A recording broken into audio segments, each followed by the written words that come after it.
'Tis the season for festive football, and the best way to watch it, down your local Green King Sports pub. Of course, Christmas is all about having a drink, having a catch up with your friends and family.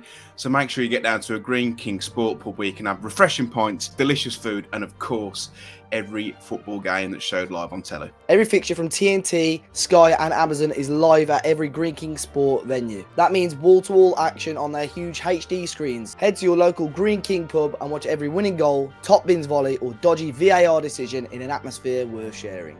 And the best thing about it all is, if you download the Green King Sports app, you'll receive 10% off your drinks every time there's sport on the telly.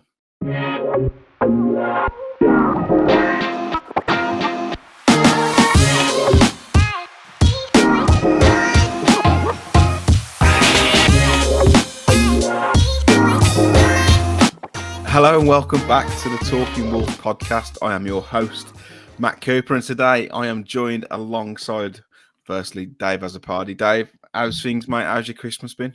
And it's an unfamiliar setting. Yeah, I'm at a lodge at the minute. Yeah, it was all right. It was a pretty quiet one for me, to be fair. Didn't drink any alcohol, so not been on it. But yeah, it's all right. Just having a bit of chill out time now. Lots going on with the Wolves, thankfully, and good things for a change. Nice for us, obviously, to talk about 2 wins. But yeah, keeping all right, mate. Keeping all right. Do you not go out Christmas Eve? Oh no, yeah. Oh yeah, I got smashed up Christmas Eve, to be fair. But then, I mean, like Christmas Day, I think I had a glass of Bucks Fizz, and I genuinely drank water the rest of the day. And that wasn't because I was hungover or anything. I just wasn't in the mood for it. But I've smashed the gym, to be fair, the last week or so. So Gin or Jim? Gym. Who's he? Yeah, really. I don't think I've ever drank gin. No, I've never even tasted gin. Oh, it's crap. Not for me, no. Yeah, I'm not a fan. Yeah. So, yeah, big up Jim. Big up Jim. It's good that you're going to the gym though, mate. Making positive changes. Yeah, I've been going last month or so. I can see little changes straight away. But I think that's mainly I'm drinking a lot of water. I can see a lot of body starting to tone up a little bit as well. So I love it life. Just about. Jesus Christ. What's Good his stuff. magic diet? Then magic workout. No, I did a leg day yesterday. My legs are finito. I don't horrible in their leg days. Yeah. Horrible. We're also joined alongside Mr. Jordan Russell. Jord, feeling a little bit under the weather, aren't you, mate? But how was your Christmas? Yeah, I'm battling through. Yeah, got a chest infection.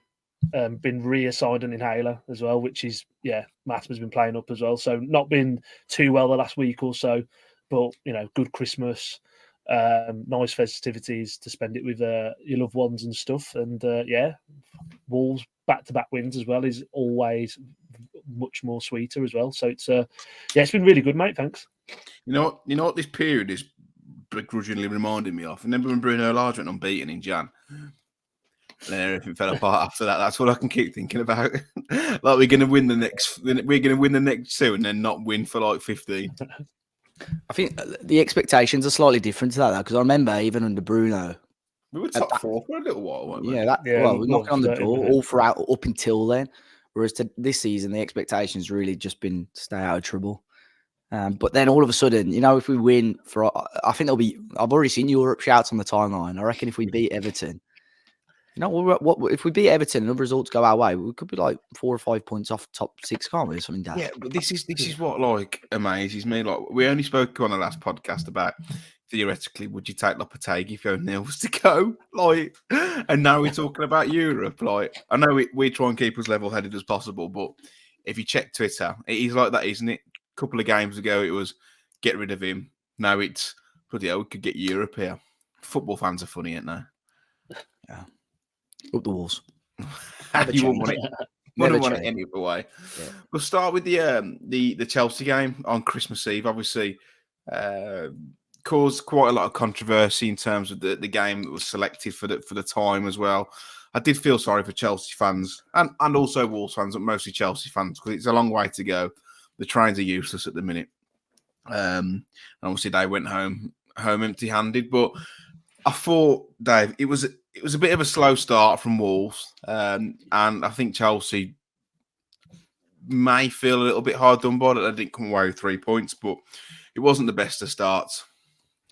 I know when you were saying you felt sorry for them, I thought it's because they all had to wear those blue Santa hats. Yeah, I was going to say So the they same as well. No one They- had to wear them. They That's didn't from come the away fabric. empty-handed because they got one of them for free. But no, if Wolves gave something like that for free, you might wear it before the game, but you would take it off. I would say a good 90% of them wore it the whole game.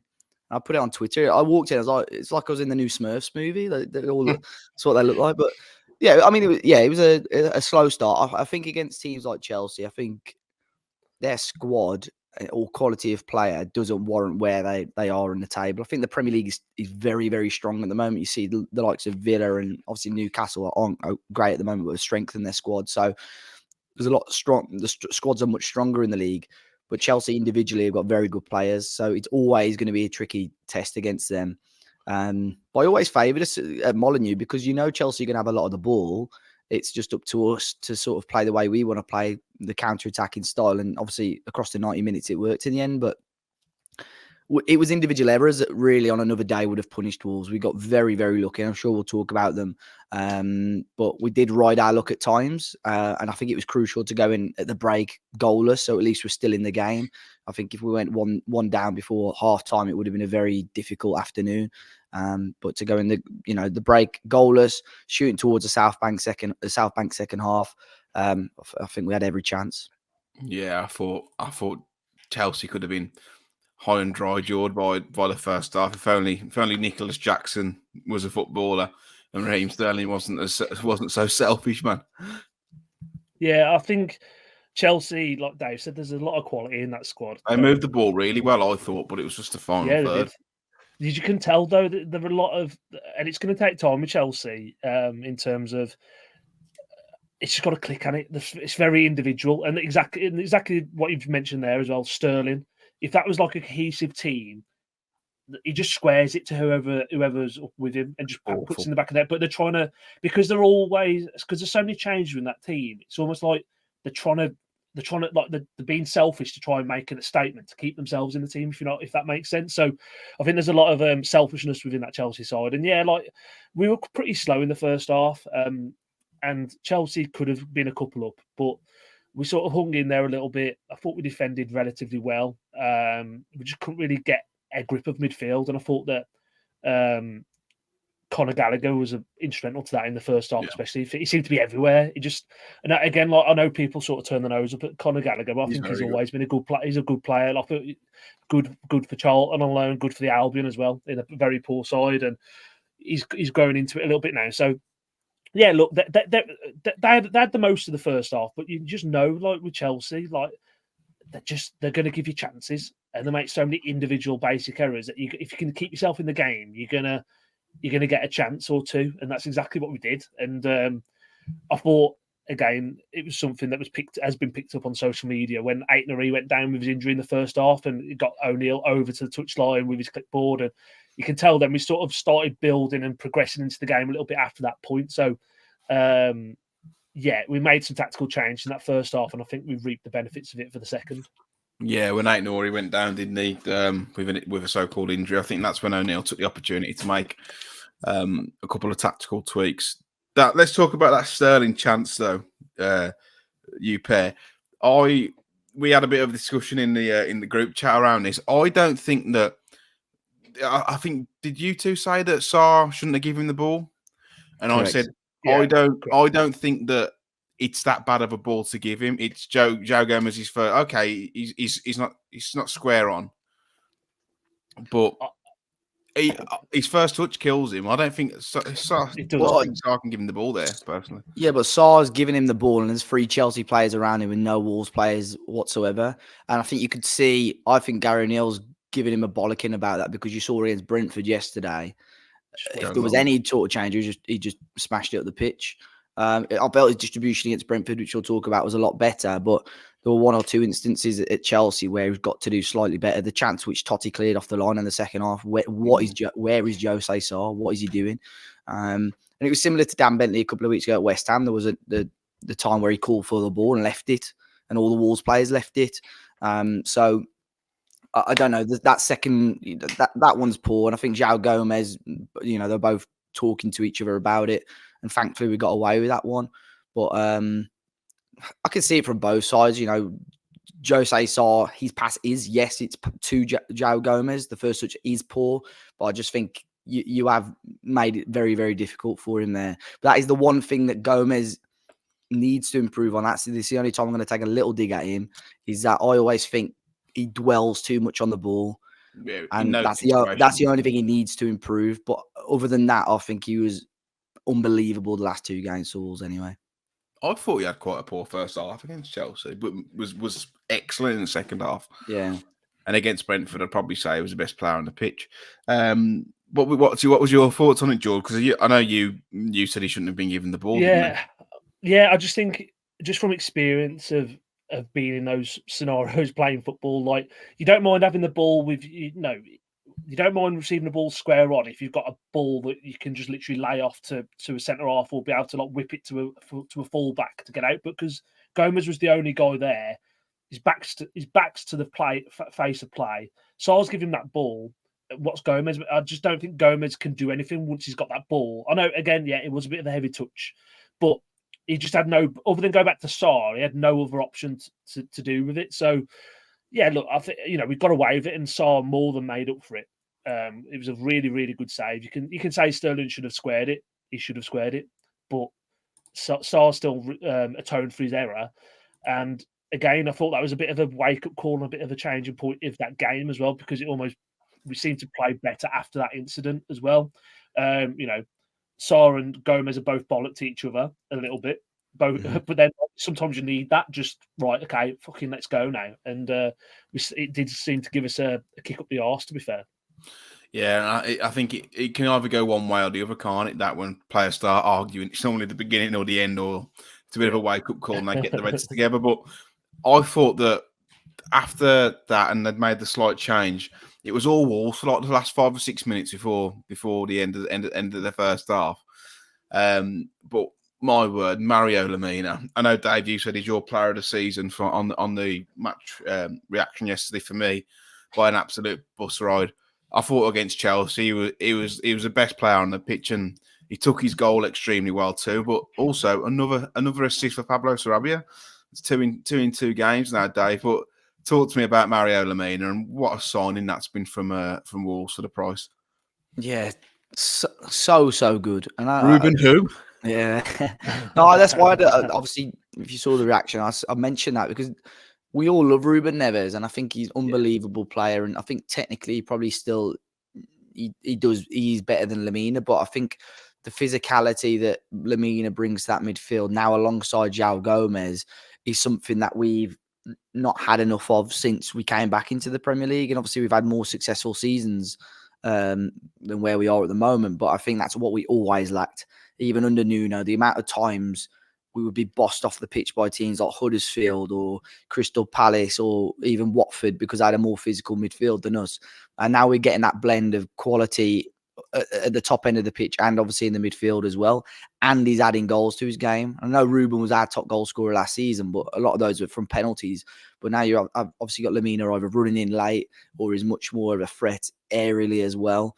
So that's huge. But yeah, I thought last 2 games for me, him and Gomez, but Lemina in particular, absolutely phenomenal. He's so strong, isn't he? He's so powerful. But I think he's quality on the ball as well. The way he just can turn players, and that's what Ruben Neves always struggled to do. Really, is drive us up the pitch, and Lemina is doing that a little bit more. And I think even Pablo Sarabia is really coming into his own now, and it's mental to say it, but I think after the last 2 games, Pedro Neto is going to have to work quite hard to start every game or get enough minutes in the tank to claim a starting place, because now I think Sarabia, including cup games, has got more assists than Neto in all competitions. And I think the last 2 weeks as well, or the last week, sorry, including the West Ham game, I think his delivery from set pieces have been much better. They're going much more deeper into the area, and obviously Wolves are taking advantage of that. You've got a wonderful left foot, but Lemina so strong, but uses it in the right way. Because I know sometimes strength can be perceived as a foul, especially in the middle of the park when you're going in for duels. But he's excellent. The only thing he is lacking, Jord, for me, is just that killer ball. And I think sometimes he does try it and it doesn't come off, and it puts Wolves on the back foot sometimes. It can be quite quite susceptible to turnovers, can't we? But apart from that, he's across the whole 2 games and season, he's been phenomenal. Yeah, he has. Yeah, and I think, like I say, the gun.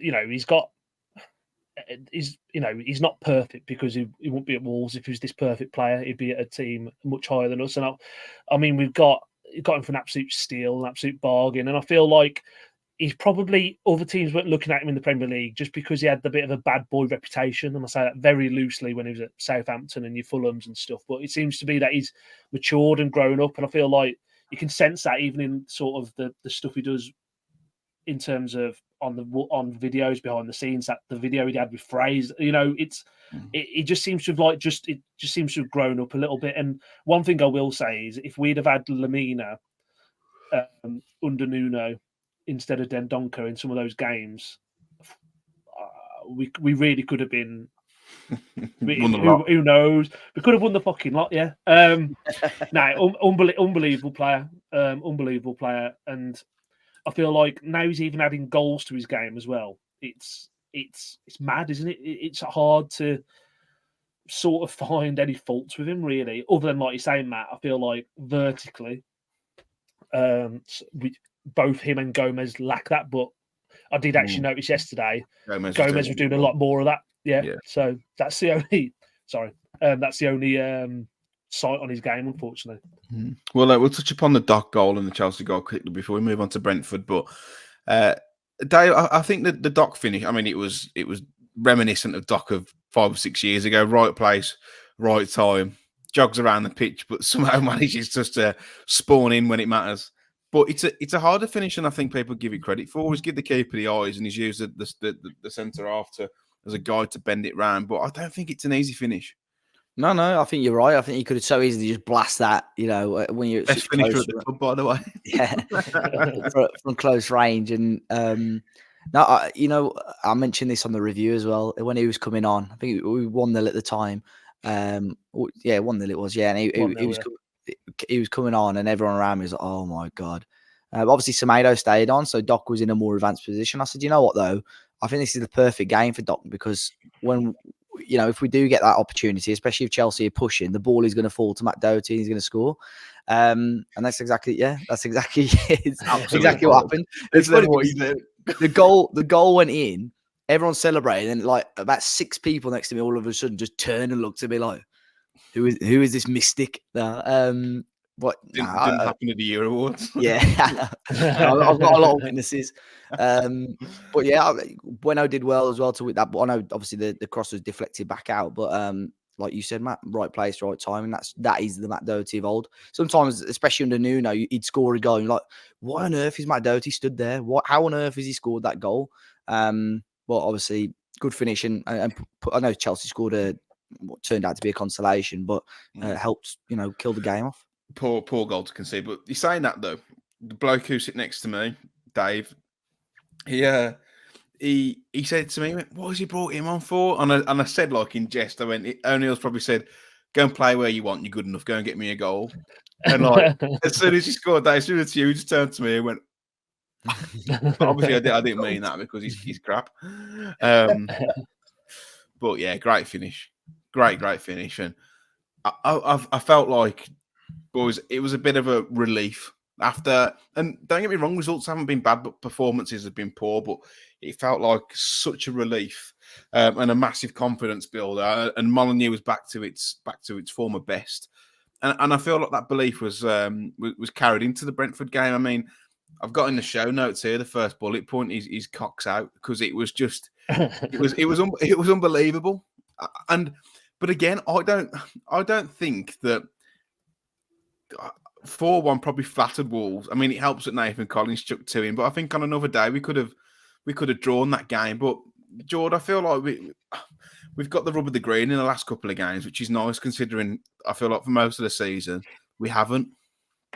Yeah, but I feel that you almost make your own look a little bit as well. You do in when you're playing, and we have had rotten luck. I'm not going to talk about VAR. Anymore, but yeah, we have had we full well know we've had a lot of bad luck in that sort of sense. So the fact for us to get a little bit of luck with some errors, individual errors that have led to goals, we'll take them. And I feel like I was quite nervous about the game just because of, I mean, Brentford have had 10 days off, haven't they? And we'd played like 3 They days have had a before. lot of injuries as well, haven't they? They've got a lot of injuries. Don't get me wrong, yeah. I mean, it's a difficult place to go, but then when you take out Mbeumo and Tony and Ben Mee was out and Jensen was out as well, I think. There's a few things where you go, you know what, if you're going to beat them or get a result, now's the time to play them, and you got to still go there and execute it. And I thought, you know what, it was a real professional away performance from start to finish. I know it went batshit crazy for about 3 minutes. I think it was 3 minutes and 9 seconds between all three goals. It said on Prime, but yeah, look, I think we thoroughly deserved it. And once we got in the lead, especially that third Hwang goal, I felt we managed the game so well. Sorry, mate, my phone was going off. I don't know if you could hear it.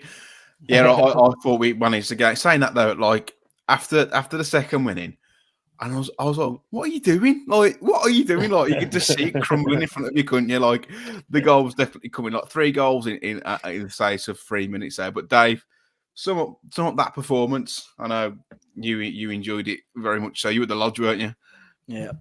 Brentford a gash. That's the way. That's the way to sum it up. He told us we should have listened. I was actually at the restaurant when the match started, so I had it on Prime on my phone. So I watched the first half there. I remember thankfully, the good thing with Prime is that anyone watching it is, even if you're streaming it, you're all at the similar sort of time. So I was getting so many messages, but thankfully I was watching the game at the same time, so there was no spoilers or anything. Obviously that first goal went in, Lamina, great. And then I think I was like texting my brother, and then I went back on the app, and Hwang's 2 yards out, tapping in. I was like, what's going on here? I was expecting to look at an angle with the flag up, but yeah, Collins, he contributed more in that game than he did for his whole Wolves career. He was awful. And I think even obviously gifted us a second goal. You could say gifted us a fourth goal.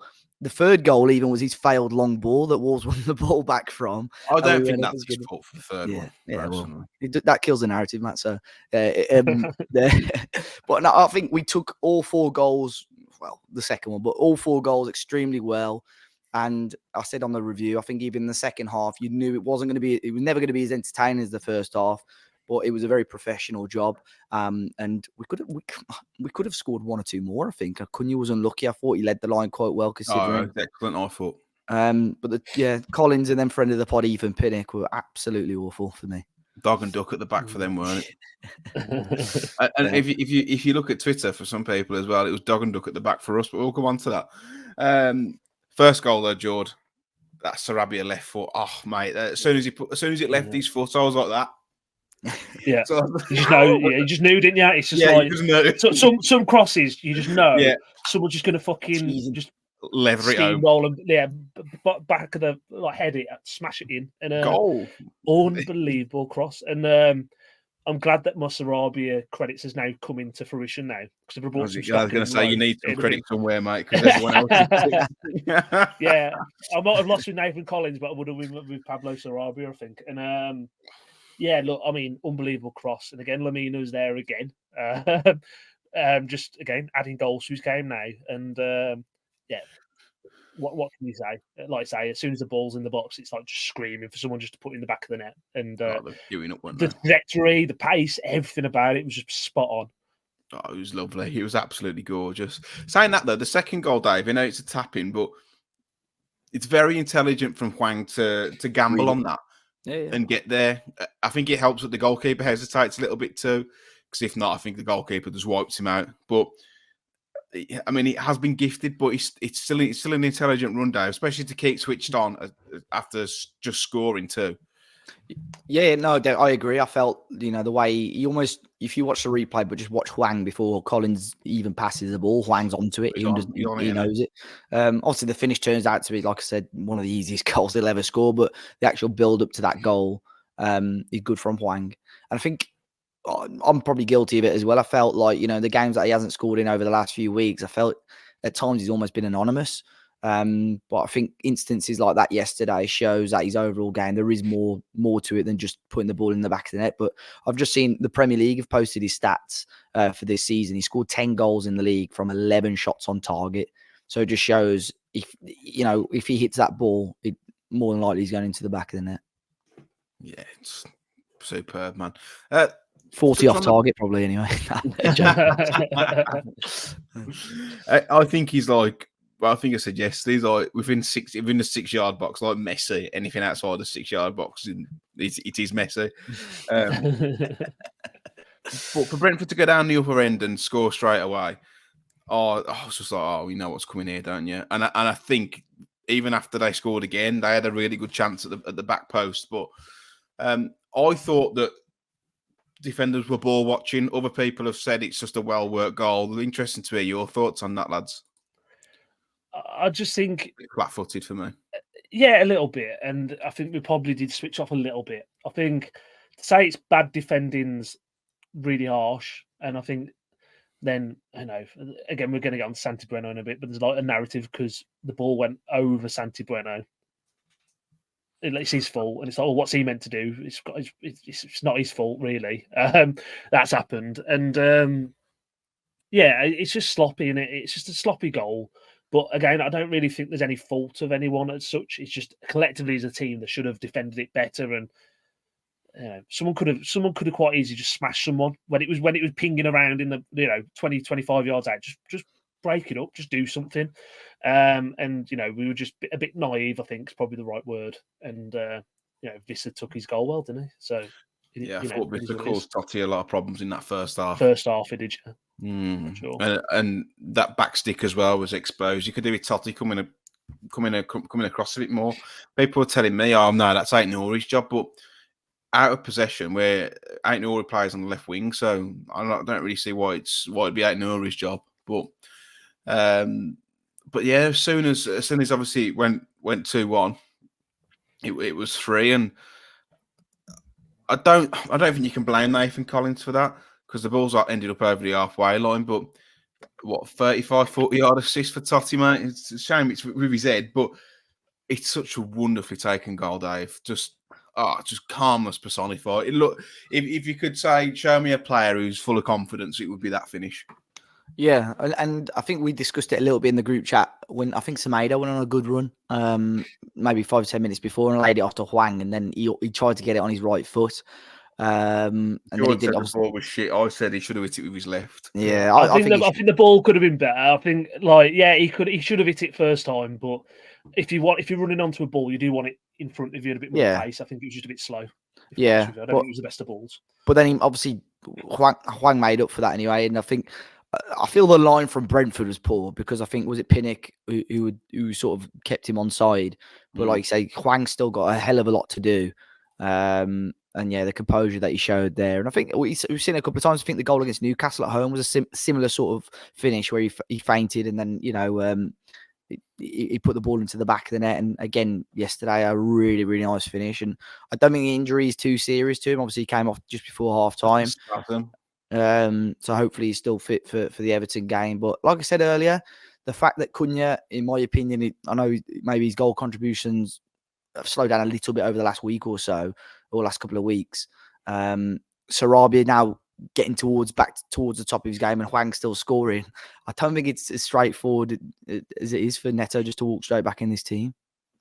And I was saying yesterday, like, go on, Gaz, just give him like 15 minutes. But you're right, he needs to rest him, get him right for let's get him 100%. for Everton. I think he'll get game time against Everton though, because I think he'll have to. Because good atmosphere at home as well. I think Neto really thrives on that home atmosphere. So give him 20 minutes, even half an hour. He's another few days rest, which is good. He didn't need to bring him on. He didn't need to risk him yesterday, especially after the fourth. So yeah, I think he was stripped off, wasn't he? He was stripped off, wasn't he? He was going to come on right before the fourth goal. Before the fourth goal, and it's just like, hamstrings are so tricky. If there's no need to bring him on and give him a few more days, it was the right thing to do, I think. He wouldn't have been able to after that anyway, would he? Because you're only allowed, what is it? Is it three stoppages windows, isn't it? Yeah, 3 stoppages for 5. So if he brought Bueno on and not him, he wouldn't have been able to anyway. But talking of Buenos, talk about his namesake, Santi Bueno. what were your thoughts on his performance, lads? In for Dawson. Personally, I thought first half he looked a little bit shaky, but grew into the game, and I thought he was pretty good in the second half. Yeah, I mean, this is probably what I saw on social media. I think if you're being hypercritical, I think that you could maybe say he was slightly slow off the mark for the Brentford goal. But I think Visser was just reactions and his pace to get to the ball were very, very good. Like I said, I mean, if you said that was the Wolves' back five and had started from the first game of the season, I wouldn't have argued with you. I thought he looked pretty solid. And I don't think he was awful against Fulham. I know obviously VAR went against us in that game, but he played in that game as well. I think he looked all right. I don't know the situation with Dawson. I think it sounded like a really deep cut on the knee. If that's still sore, which it may well be, because it would still be less than a week, I don't see why Bueno may not start again against Everton on Saturday. I think Gary O'Neill will give us more info on that on Friday. But I'm comfortable with him. I think he did okay. Nothing, no major errors, but nothing spectacular. I think he just did the job that he needed to do as a defender. I'd prefer Dawson against Everton because you know exactly what you're going to get. And although Bueno's a big boy, he's not. I don't feel he's as commanding as Dawson. But hopefully that gash isn't as bad as it looked because he was. And I've seen plenty of bad ones in my time, and it looks horrific. I thought Bellegarde did all right when he come on though as well. I thought like it probably one of his better games he's had because the last few weeks he's been shite. But also João Gomez for me, probably man of the match. I don't know how you guys felt. He covered the ground excellently, but was playing further up the field, was playing in behind. He was everywhere. Yeah, I thought he was excellent. He followed on from that second half against Chelsea. I think I saw the stat. I think 10 tackles, wasn't it? Or 10 most out of any player. Yeah. Most in any player. He was everywhere. Him and Lamina, like when they're both on it like that, it's a tough afternoon for anyone. I'm not being funny. And we've said before about the limitations of them two playing together. Previously about playing forward and breaking lines and all that sort of stuff, but they did it yesterday unbelievably well. And I think Gomez is growing and growing as a footballer. I think he's settling in a little bit more now. He did have a bit of a shaky start to the season. He was in and out of the team a little bit under O'Neill, but yeah, he's a class act. And we're going to need him and Lamina until the end of the season. I know people are looking at Europe and all that sort of stuff, like as we mentioned earlier. But for me, it's just all about I'd have took 17th before a ball was kicked this season. If we can finish anywhere around where we are now, 10th, 11th, 12th, I think it's an unbelievable job, and we're going to need those two to be on it for the majority of that. I think people are looking at Europe probably on lastminute.com, like, because I don't think there's any way this team gets into Europe personally, but we can dream. In Gary O'Neill's post-match press conference on Prime, not press conference, obviously his post-match interview, again, come across well, which I think he does anyway. They pressed him around questions around strikers. Now, he said that Sasha and Hwang, and not even Hwang so much, is our only number 9. Not something new that he said, because I think he's mentioned before that Silva likes to play as a second striker and isn't your archetypal number 9. But no mention of Fabio at all last night, which I thought was a little bit telling. And obviously the news has come today that he's joining Rangers on loan to the end of the season. Just quickly, lad, your thoughts on that? I think it's a great move for him. Ideally, you'd want a permanent move, but it's a loan with no obligation. I think he'll tear it up for Rangers. I really do. They create a load of chances. And he should be able to get a few goals to his name, and hopefully Wolves can recoup some value. I don't think Rangers will buy him because they ain't got the money. No. I think it's the right move for him. I think he needed to get on loan. His stock is again low. The only reason obviously he stayed at Wolves was because of Lopetegui convinced him. At the time, we didn't know what money was going to be available at the end of the summer window. And it's obviously not worked. Gary O'Neill's not a fan of him, and sometimes that happens. So he needs to get out on loan. I think Scotland and Rangers, a team top end of the league. He's going to get loads of chances, like you say. I think his movement is extremely clever, so he could have a really good time out there and score goals to keep his stock as high as he can to go into the summer. I don't think he'll be in a Wolves shirt again next season, regardless of how well he does in Scotland. But this is crucial because if he can go out there and score, maybe get double figures before the end of the season, Wolves can command closer to sort of 20, 25 million, I think. And we can't forget, he's still 21, I think. So still so young, and a huge career still ahead of him if he puts his mind to it. I don't think it's even if he puts his mind to it. I think he applies himself well, but just in terms of he's not lazy or anything, but it just hasn't worked It's the out. fit, isn't it? Yeah, like we mentioned so many times before, for whatever reason, sometimes players come to England or sometimes players go to certain clubs and it doesn't work. And unfortunately, Fabio to Wolves, I don't know if it's because of the timing with COVID and so on, but it just hasn't worked out. But I've said plenty of times before on record that I think he will have a successful career in football. What deemed successful because you've been banging the Fabio drum now, and I think you're not gonna let go, are you? Being a professional footballer till you're 35 is successful, isn't it? So no, I don't think he's going to go and win Ballon d'Ors and Champions Leagues, but I think he'll be a successful top level striker across Europe at some point. And who will have more seasons in top flight football? Fabio Silva or Patrick Cutrone? Fabio, mate. Cutrone's done, mate. Cutrone's what? To be fair, I say that he's done. He's banging goals for. Is it Como or Como? However you say it. They're second division in Italy, I think. But no, Fabio for sure. Jord, any other thoughts or anything you want to add? Nice lad. Not going to work out for him. No, I just think it's just not going to work out for him, is it? We've said it many times on here. Right player, maybe wrong club. He might go away and get goals elsewhere. And I'm the same as Dave. I think he will get goals in other leagues. He may even play for a Premier League side and get goals. It's just not going to be for Wolves. And I do think it's a decent fit, Rangers. I think Clement's gone there and he's doing a very, very good job. I know it's a two-team league, but they've been so far the last few years behind Celtic again, Rangers, that he's actually got them on the coattails, I think. And Fabio will get goals up there. And they've taken. I think Fabrizio Romano said that they're covering all his wages as well, which we know is quite a hefty amount of money. And they're still in Europe as well, aren't they? Yeah, they're in the Europa League. They're in that title race as well. I've just checked. They're 5 points behind Celtic with 2 games in hand. So. 2 games in hand. They're playing them on the weekend, yeah. And they just won the cup as well. Well, I think they won the League Cup recently as well, Rangers. So they're flying, I think. But Dave, are you going to get a Fabio 99 Rangers shirt, or is that? Mate, if he gets something like that would look sick to me. Oh no, I was just about to ask the next question. Obviously, we went to see playing in Belgium. Does anyone fancy a trip? I mean, I've just come back from Edinburgh. I know it's nicer than Glasgow. Does anyone fancy a trip to Glasgow to see Fabio Silva play for the Teddy Bears? Yeah, well, mate, you know my thoughts on Glasgow. So after he does like Scottish. I've never been to Scotland. I've never been Glasgow, but I'll Castor Derby. Yeah, Castor Derby. But maybe they'll go and get Strenhouse Muir away or something in the cup, and we can go and 7-hour train up there. Oh, mate, be buzzing. I've got a few mates who are Rangers fans as well, so they're all texting me today saying, "What's he like?" See shit. I've got a few podcasts that want to do like a small. I've got one after this podcast about Fabio. I'm not going to understand a word they say. Who did that? I think I did something with Jers TV. Mate, I couldn't understand. Fabio Silva, didn't he? You go to Braga in the Europa.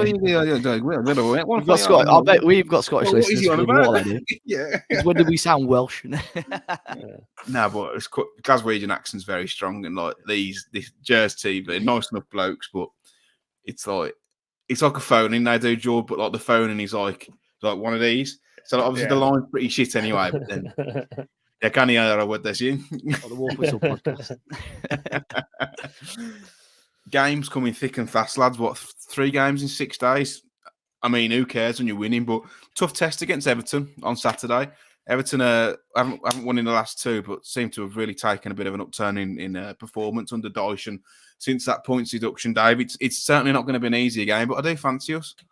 Yeah, I mean, at home, I fancy us against anyone at the moment, the way we're playing. But Everton, are a tough game. I know they lost to City last night, but still gave them a pretty good match, to be honest. You've got to be at your very best for 90 minutes, and they made one or two mistakes, and City punished them. So, you look without their point deduction of the position they would be in the league, and I think they would still be ahead of us just about. I think so. That's how they're ahead of us. Yeah, they've had a good season, but I have faith in Wolves. They've got more than enough quality with Neto coming back as well, and the way that we've played over the last week or so, we've got quality. But if we can, I think on the last podcast we were saying that we've got to try and get some points before Christmas and the New Year, otherwise we might be looking over our shoulder. If we can get a win here, I'm not going to mention Europe, but I think we'll be in a fantastic position and going into this is the halfway point anyway now. We've had 19 games, 25 points. If we replicate that form, I think, last season 50 points would have got you 11th place finish. But we've been hard done by VAR and stuff as well. So, I think continue with that will be absolutely sound. But a win at the weekend will really, put us in a fantastic position and take so much pressure off. Everyone around us seems to be like picking up points, though, don't they? Like, and again, someone will probably say, "Well, they're not," and point it out. But it just feels like teams, especially like the likes of Luton, are picking up like wins here and there. So I'm still of the opinion that we're in a bit of we're still in amongst it, and I don't feel safe yet. I mean, what are we 10 points above relegation zone? It's not a lot. I don't know how you feel, Jord. I mean, I'm not having sleepless nights about it, but no, you are right. I think where we are and as a club and we've seen it, like some of the performances haven't been that good. Like, yes, we potentially, we won back-to-back wins and everything feels really good at the moment. We could make that 3 out of 3 against Everton on the weekend, but I don't feel like we're a million miles away from losing 3 or 4 on the bounce as well. And then it's about keeping your nerve in those moments, isn't it? When you go on a bit of a bad run, I think we will. I think we'll come. I don't think we'll go down by any stretch. So I don't think we'll be scrapping to stay up or whatnot. But you are right. I feel like ultimately we come into this season. Everyone was writing us off. We all thought on this podcast, come 17th, 16th, 15th. I think was a prediction, something like that. I'd still take that now. Honestly, I really would. I feel like we were banged up against it. We know there's some players in this squad that we want to get out. Fabio being one, and I think Sassa's also been taken to go. And it's not Gary O'Neill's squad still yet, really. So yeah, I do get what you're saying, Matt. I think if we win against Everton, it puts a lot of a bigger gap between us and Everton, Forests, that Luton's, those sort of sides though. That's the other thing. Yeah, I'm just looking now, like Luton on 15 points. I think Sheffield United are as good as done. Of course, we lost to them. They'll beat us at Molineux as well, though, so don't worry about that. Yeah. I think with Luton, I think with Luton though as well, it's like obviously the Tom Lockie stuff that happened a few weeks ago. Hopefully, it sounds like he's on the mend, or at least at home and stable now. But back-to-back wins for them. That I mean, they don't need any. Playing at home and going to Kenilworth Road always going to be difficult anyway. But now they've got the Lockie stuff as well. It's yeah. I know. Honestly, sorry. I do apologise for my voice. I'm going like I have been really struggling. Kenilworth Road. But yeah, no, I just think like with Luton, they're it's galvanised them a little bit, and I wouldn't be surprised if they stayed up. Really I think they will, but they look like they're learning quite quickly as well. I agree. Yeah. I fear for Brentford. I do. And Palace. Obviously, we got Roy Hodgson on the podcast now. You taking the piss? Yeah, let's not take the piss yet. But I think you are. I worry for them too, but I'm not talking about Europe, mate. Not a chance. So 5 points off 7th. Rotation for Everton, or try and keep the same team. I think he's going to have to rotate, surely. Nah, same team as much as you can. He's not got a midweek fixture next week, has he? Got another week to recover. We've got like 2 weeks, haven't we? No, we've got Brentford in the FA Cup, and then we don't have we don't have a game at Molineux in January at all, unless we get through to the fourth round of the FA Cup. Yeah. So yeah, I think you try and push them as far as you can. Obviously difficult with injuries, and obviously they'll know better than we do. But I think you try and get as much as that of that 11 back out there. Who can you rotate though, Matt? Like, who would you rotate? You bring Neto in. You could bring Tommy Doyle in. Not to You start. could bring Doyle possibly. Yeah, you could but bring Doc in. You could bring. No, that's probably about it, isn't it? Really, you could bring Hugo Bueno in. no, You could bring Sasha in. no. No. We all know that's not going to happen. No. Fabio Lasserari against Everton, no? Yeah, goodbye. Goodbye, my lover. Just like a Trone scores a winner, start crying. Yeah. Bless There you. you go. You all want a cup run, though, don't you? You wouldn't want a cup run. Absolutely. So, Jord, if I said to you, right, 2 Brentford fixtures, you can only win one of them. Which one is it? I knew that's it. I'd have rather won the cup. Oh, rubbish! No, Rubbish! I would have said league. You know, I would have said league. He's only said that because he's done his bollocksing on the cup run. No, genuinely, I just feel I don't think we'll go down, and it's a bit of excitement, isn't it? Yeah, but we'll draw City in round 4. Yeah, I was about to say. Yeah, but we might draw fucking, I don't know who's still in there, Harrogate Town or someone. You never know. Probably beat us. Yeah, well, maybe they will, but you've got to be in it to win it, haven't you? So it's one of them, innit? So I saw that question, and then I think for me the league is bread and butter, and I'd rather same. win that. I think it's easier to say now we've actually won that, but and I suppose on the flip side, you say there's what 19 other Premier League games to go, but for me, I'd just pressure off. I think it continues decent momentum in the league. Same. I mean, we'll do them again. We'll do them again at Griffin Park, or whatever it's called, the Legoland Stadium. Legoland, yeah. Yeah. That stadium's weird, isn't it? Yeah. Oh, we went there before, didn't we, Dave? Not last season before. Yeah, first season I came up. Yeah. Yeah, in the ballot. What a weird ground. Weird ground. Moving on to the questions before we go to career path. The Mars Music Show was asked, out of our entire squad, which player do you think will go on to achieve the most in football in terms of general success? Trophies, caps, respect from other pros? We have got some players at the moment that could genuinely move to a top team, like they could. I know obviously Nunes has done it. He went about it the completely wrong way. I'd like to say Neto could, but I think he really needs to. It's not his fault, but he really needs to improve his injury record. He's more rated, as highly rated from other fans and Wolves fans, I always say. Yeah, I think Gomez could. João Gomez. For me, possibly even Cunha. Day 24. Yeah, I think Cunha, and you always look at Man City for that type of player. I think, but I think both of those could then genuinely be an asset to a club like that. I think Ryan personally, if he sorts out his final ball, if he sorts out his decision making with his final action, we're winning a lot. Serious player. He's very good. So I'd say Ryan. What about you, Jord? I'm thinking obviously age plays a factor into this, doesn't it? I think Joe Gomez has got the highest ceiling. Yeah, close to Liverpool, do we? Joe Gomez. João Gomez. I don't think you can look past Tom King though either, can you?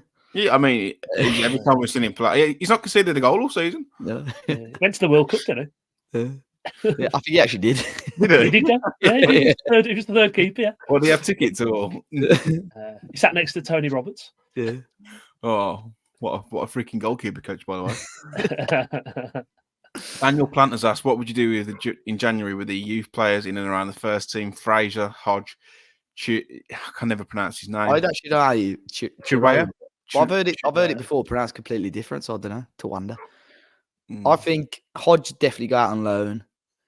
He had a little bit of a whinge, hasn't he, about his playing time before he got injured? Yeah, I don't know about the others. I think the others will probably stay put till the end of the season. Fraser probably does need a loan, though, to be honest. I think League 2 teams, League 1 teams will be all over that.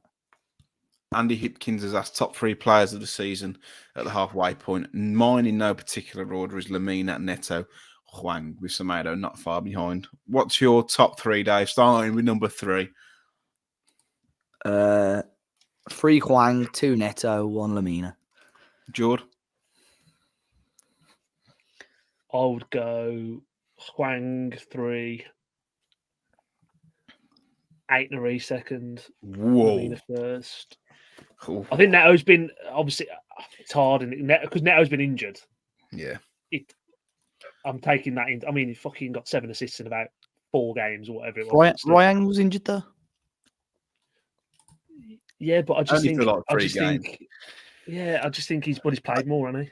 No, That's what I would say. I think his influence on this team is severely Yeah. underrated. Huge. And my second point I was about to say then was literally, I think, obviously Neto's a big miss, but the drop off in quality from Aitnery to Bueno in games this season, from Neto to Sarabia, for example.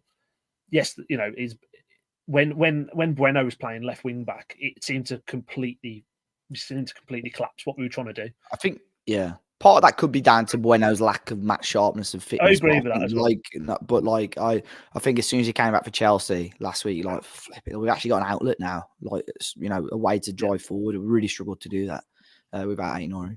I think he's a shout, to be fair. Would you not have Kilman in there? Nah. Fair enough. Do I ask again? I felt he's done the job, and I think he looks a lot better in a free. I felt he got dragged out a little bit too easily the last 2 games. Chelsea, especially, he kept being drawn to the ball and leaving big gaps at the back. But he's done his job, but he's not been outstanding. El Capitano. Nothing but Neto has asked. Newest, it says newest Atlantic article. I think he means the Athletic. So he said, well, we will try and bring in people during the upcoming window. If they can't get the top targets, then they'll wait till the summer. Do you agree with his strategy? He says personally, or she, or they, personally think this is dangerous and short-sighted. It's a man, actually, Derek. You what? It's a man, actually, Derek. It's a man, actually, Derek. Joined by a beautiful young lady. I don't think it's short-sighted. I think if they're going to have you over a barrel, then you leave it until... Obviously, of course, I'd like us to go and boss the bank and sign 10 players, but I think from a sensible point of view, if you can't get your top target or they want in excess of what you'd paid, then I think you leave it. Yeah. No, I agree. I think, especially if I think there will be options to sign players on loan. I think they'll probably want a winger and a striker. But you're right. If you've got top targets and they possibly still will be available in the summer, then you'll just wait for them. Might just have to fill a stopgap for 6 months and review the situation again. Then it's such a difficult window to buy in, the January window. And I think there will be players out there available for loan. Ahmed Diallo was one that was linked. I think he's not even got a kick at United. I don't know if he's had a little injury or. So I think there'll be options out there, and Chelsea as well have got players. Madueke was one that was linked. He scored yesterday, so he might not be available now. Armando Broja, so we'll see. I like Broja. I think he'd be very good for what we need as well. I agree. Proper out and out number 9, quick as well. What do you reckon, Jord? I think you probably agree. I completely agree. I think it's one of those things where if we were 16th, 17th, we'd probably go into the market and put our money in a back pocket and try and do it. But I feel like we're in a very comfortable position at the moment. Maybe dangerously, as you said, Matt, in a dangerous position. But I just feel the ambition this year, this season, was just to stay in the league. I think it was almost as much as said by Hobbs, wasn't it, and O'Neill pretty much recently as well, that it was just stay in the league. And if we can do that, not have to dip into the market and then improve our FFP position to go again in the summer, then we spend some coin, baby. Yeah. FFP, you say? I don't think you should rest on your laurels, though. Yes, that was the objective, but it feels like it's quite a good opportunity this year to push a little bit. Like you said, Dave, a lot of teams are strengthened, but I feel like the league itself is a lot kind of. Normally you have the top 7 and you have a gap of 10 points, don't you, between the rest of the league, and I don't think it's there that season. So I think it'd be a good opportunity to, if they can eke a little bit out, then do it, but obviously don't compromise our financial position. Final question, and I've included this, and it's from Thomas Watkins, and I think it I've sums up what we were talking about at the start of the podcast in terms of fans like seesawing. I'm not saying Thomas is doing that by any stretch, but do you guys also hope that Gary O'Neill at least stays manager for another 3 or more years? I think he's an incredible manager for the team, personally. We'll be chanting him out next week, Tom. Yeah, No, Where are you on the chronometer, Tom? Yeah, I was going to say, it's got away on it. We've not Yeah, seen that for a while, was it the gonometer or the gonometer, whatever it was? Shit, anyway. Yeah. What were you going to say, Matt? Sorry, you had something. I just think it's like I think he's done a fantastic job. I think there's still a lot of question marks around some of the things and around stubbornness. But I think on the whole, you can't really argue that he's doing a bad job. I think he's doing a good job with the resources that he's got. But I think he's a bit of a media darling with UK broadcasters and publicists. I really do, because I think they thought he was hard done by Bournemouth, which I agree. But I think from the outside, people look at Wolves and think, bloody hell, they've sold £150 million worth of players. The squad's shit. They've got no good players. But that's not true. Like the squad is actually quite good. But nonetheless, I think with the circumstances he's come in, he's doing a fantastic job. But I can't say whether I want him here for another 3 or more years, because I don't even know what the next month looks like. So I think you can never say that. It's hard with managers. I think you can say, yes, you're happy with a manager and you would like him to stay, but you'd only want him to stay if we can sustain this current level of, of decent results. In football, he might lose the next 7 or 8 games and you'll want him out. So I think it's very hard to say in that, but I think if it does carry on and we have got every right to have a successful end to the season and finish in the top half. I'm not going to say Europe again, but top half. Who's to say? And I know we mentioned this maybe a month or so ago. Who's to say the FA don't come knocking after the Euros? Because that's the thing, isn't it? If you don't know, and I don't think as good as if we finish a 9th, 8th or 9th. Yeah, I think that would be an unbelievable season considering the state the club was in, both playing squad and behind the scenes at the start of the year. But you cannot stand in the way of anyone when I know the England, it almost feels like a poison chalice, but it's like the pinnacle really of management, isn't it? I think for English managers, yeah. So, but I don't.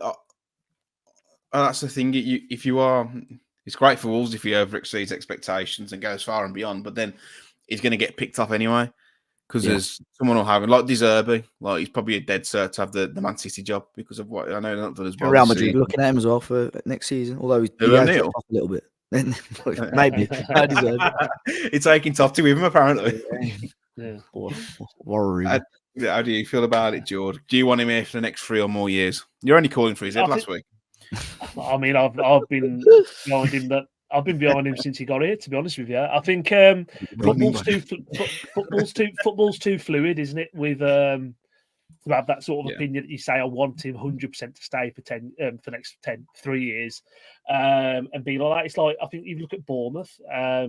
Iraola got, I think he didn't win a game in 9, and then they've won 7 out of the last 9. He went from being hounded out, he's shit, he's this, whatever, to now in the media he's like won 7 in 9, and everyone's like, oh, he's fucking the Messiah. And again, talking about him in the same light of deserve. You have to give people time, don't you? Of course you do, yeah, exactly that. And I feel like football's fluid, but people like to make opinions and don't like to backtrack because people are scared there's receipts online or in the pub when they send it to their mates. And I think that's exactly, and again, I know we're going off on a massive tangent here, but I know when we talked about Santi Bueno earlier and everyone was saying he was shit, again, last night, I think people were saying that because he had a poor game against Ipswich and they've already written him off and they couldn't just accept, oh, you know what, he played quite well last night. It's the same thing. I just feel, yeah, if he carries on doing what he's doing for Wolves and we're going quietly about our business, with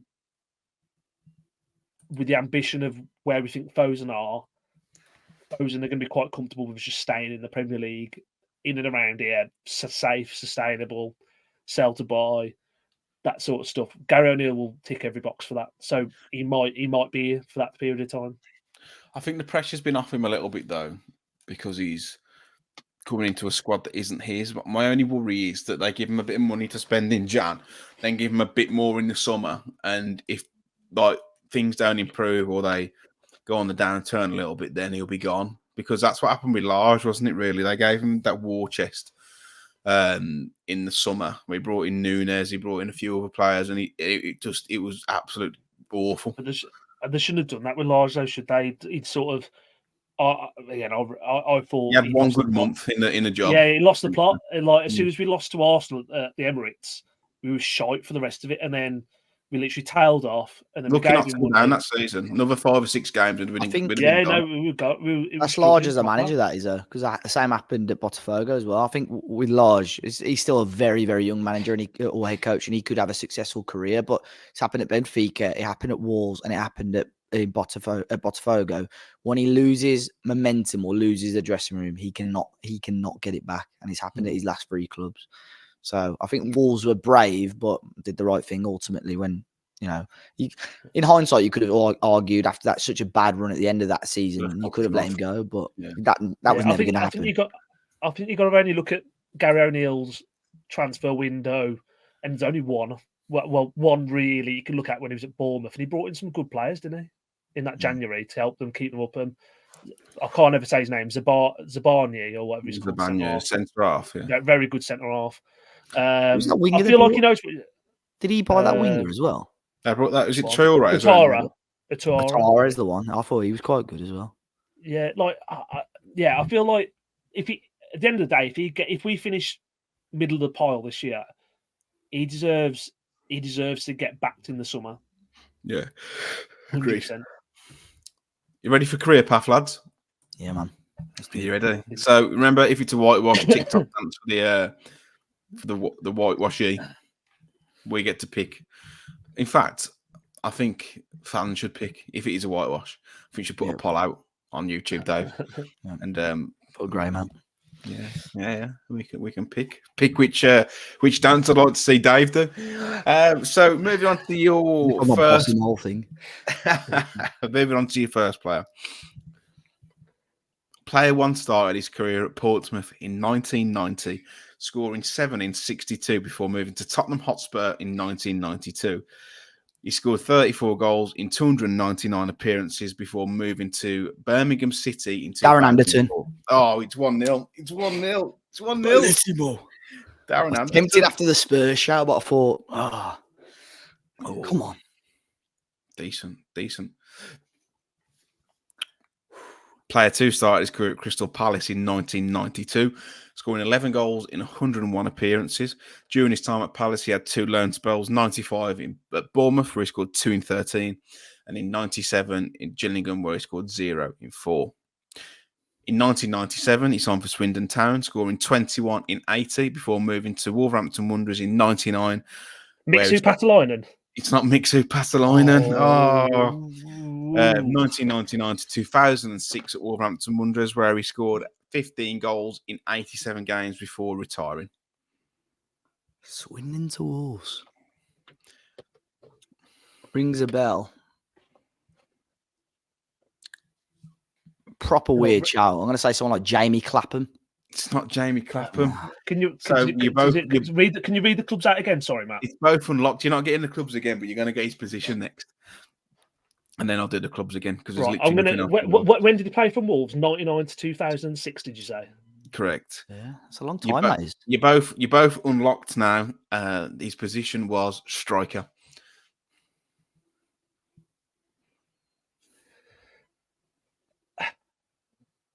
Awful record, mine. That is. Yeah, can you not read the clubs again? Sorry, Matt. I know it's not good for it. Crystal Palace, 1992 to 1997. Oh, George and Dar. Oh, I thought we had him last week or something. That's why I didn't. Unless I'm imagining it. His goal came up on Twitter a couple of times. Oh, that's sad. Bollocks. I know there's going to be repetition. Come on, Geordie boy. Are you ready? Yep. Player 3 started his career at Tottenham Hotspur in 2005, scoring 2 goals in 34 appearances during his time at Tottenham Hotspur. He had loan spells at Chesterfield in 2006, scoring 5 in 19, Millwall in 2007, scoring 2 in 14, and then at Portsmouth between Jamie O'Hara. Jamie O'Hara. You know what? I can't wait to see this dance. I've not been feeling very well. It's don't not going care. well there. Player 4 started his career at Metz in 2005, scoring 1 goal in 79 appearances before moving to Newcastle United in 2008, scoring 0 goals in 30 appearances. He then moved to Tottenham Hotspur in 2009, where he joined Wolverhampton Wanderers in 2012, on loan, scoring 0 goals in 9 appearances. Sebastian Bassong. It's Sebastian Bassong. Oh my God, it's going to happen.